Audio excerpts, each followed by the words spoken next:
எல்லோருக்கும் வணக்கம். ஜிஎஸ்டி சட்டம் மூலம் உங்கள் அனைவரையும் சந்திப்பதில் மிகுந்த மகிழ்ச்சி.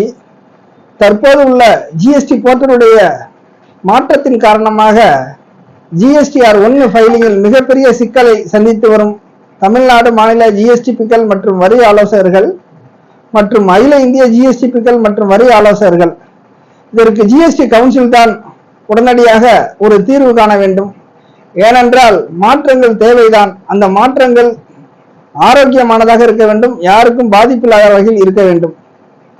கடந்த 7 ஆண்டுகள் 11 மாதங்கள் ஓடிக்கொண்டிருக்கும் இந்த ஜிஎஸ்டி சட்டம் எண்ணற்ற மாற்றங்களையும் சந்தித்து வந்தாலும் தற்போது உள்ள ஜிஎஸ்டி போர்ட்டல் தடாலடியாக இந்த மாதத்திலிருந்து B2B HSN summary, B2C HSN summary என்று கேட்கிறார்கள். இது மட்டுமல்ல, இது டேபிள் நம்பர் 12, இதற்கு அடுத்து table number 13, table number 13 documentation என்று பில் நம்பர் கேட்கிறார்கள்.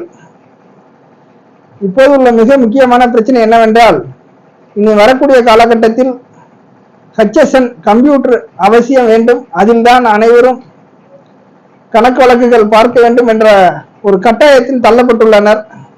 இவற்றையெல்லாம் தமிழ்நாடு மாநில ஜிஎஸ்டி அதிகாரிகள் தான் வணிகர்களுக்கு தெரிவிக்க வேண்டும். தாங்கள் அனைவரும் மௌனம் காப்பது இடையில் மாட்டிக்கொண்ட ஜிஎஸ்டிபிக்கள் மற்றும் வரி ஆலோசகர்கள் பாடுதான் திண்டாட்டம். ஒருபுறம் ஜிஎஸ்டிஆர் 1 ஃபைலிங், எந்த ஒரு கால் நீட்டிப்பும் இதுவரை வரவில்லை. ஆனால் தற்போது உள்ள 14 நாட்கள் இன்று சனிக்கிழமை.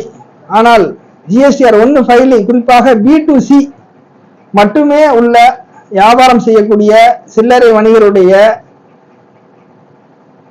விற்பனை விவரத்தை தாக்கல் செய்வதிலேயே மிகப்பெரிய சிரமத்தை இந்த ஜிஎஸ்டி போர்ட்டலால் சந்திக்கிறார்கள் தமிழ்நாடு மாநில ஜிஎஸ்டிபிக்கள் மற்றும் வரி ஆலோசகர்கள். காரணம், HSN சம்மரி கொடுத்து டாக்குமெண்டேஷன் கேட்கிறது, பில் நம்பரும் கொடுத்து விடுகிறோம்.